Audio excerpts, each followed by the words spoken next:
Mainly people, when they start getting on the brink of the third center or their spirituality, start asking questions like, why don't I feel it all the time? Why don't I understand it all the time? Why can't I do some of the things I've heard about? There is only one answer. That one answer is the answer that will relax your anxiety, will help you alleviate all of your hurry-upness. In this physical life, we're taught right now, right now, right now, whether it's your job, whether it's the car you want, whether it's many different things, it's always has to be right now. Well, the physical world and the spiritual world work in waves, as waves in the ocean, as tides in the ocean. They come and they go. They come and they go. You have to learn to quell all of your anxiety. You have to learn to understand the waves of life. The physical world is a world completely by itself.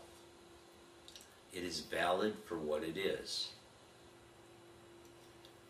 It is valid because we make it valid. The spiritual life is also valid. It isn't valid because we make it valid.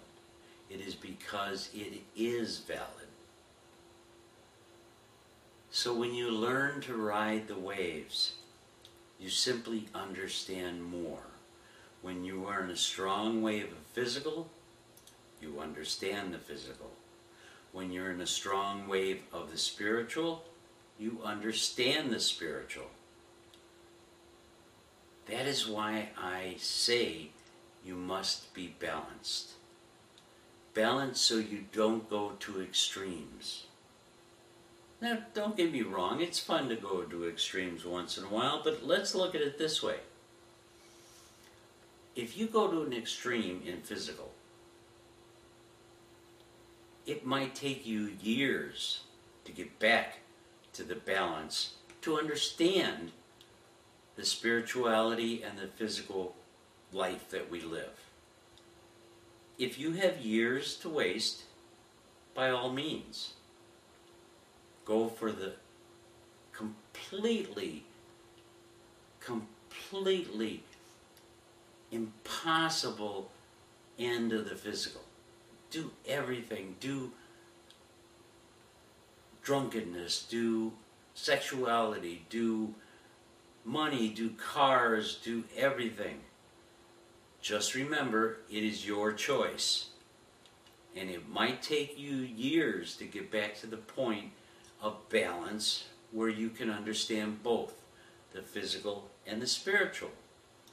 Now, on the other hand, if you go completely spiritual,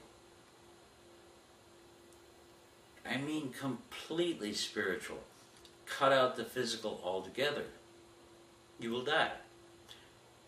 You will die in the physical sense, not in the spiritual sense.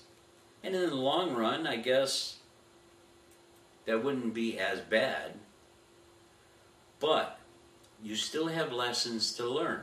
And if you force the extremes in the spiritual, which you can, your ego can force anything, even your spirit, to do things that it might not want to do. You still have lessons to learn that you bypass. So that only means you have to come back in another life, if you expire in this, to relearn those lessons. Much better to stay balanced, stay in the middle, stay where you belong, so that you feel both sides. Now, what happens when you feel both sides? If something physical has a strong wave, you can follow it. You can accomplish the lessons necessary in the physical because that is the physical strength.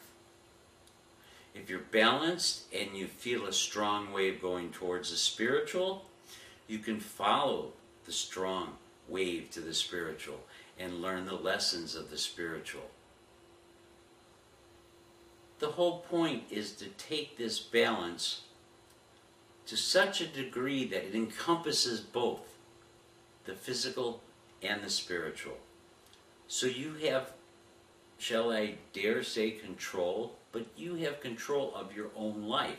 You have control of what you have control or can control. And remember, only you are responsible for you. So you may want to do things, you may do things that you know are wrong. Just know that you will eventually need to atone, bad word, to use karma, okay word, to erase the negative actions that you did and bring them positive. Not to make them over positive, to take the negative and make it positive so much that it is back in the balance.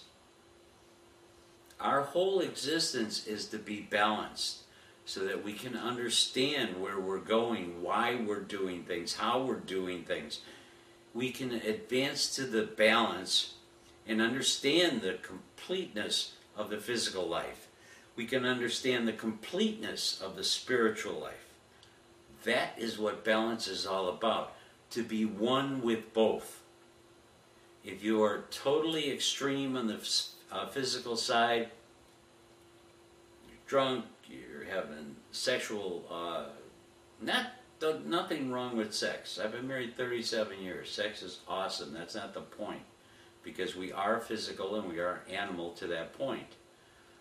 But if you are so extreme that you are out of control, drugs, over-sexuality, drinking, hurting other people, remember the first rule that I said, there is only one rule. Never take away from others what you cannot give. So if you sexually take away from another, you cannot give that back.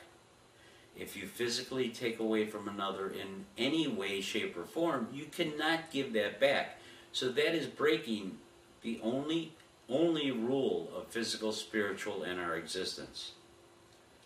On the other hand, if you're totally into the spirit, as some of the monks and some of the people you've read about, go live in a cave, sit in yoga positions, uncomfortable, not eat, whatever, you will again lose the physical part. That's what happens to a lot of people that are very spiritual, and they go into the spiritual existence, and before they're done, they have lost that connection to the physical. So they may gain the spiritual for themselves, but they have lost the ability to give it back to the physical, to the people they left behind. You cannot give to somebody if you cannot relate to them. Let's take away all the nonsense right now. Let's look at anything. What are we going to look at? Politics, corporate, anything in life where people are beyond the norm. They're beyond normal people.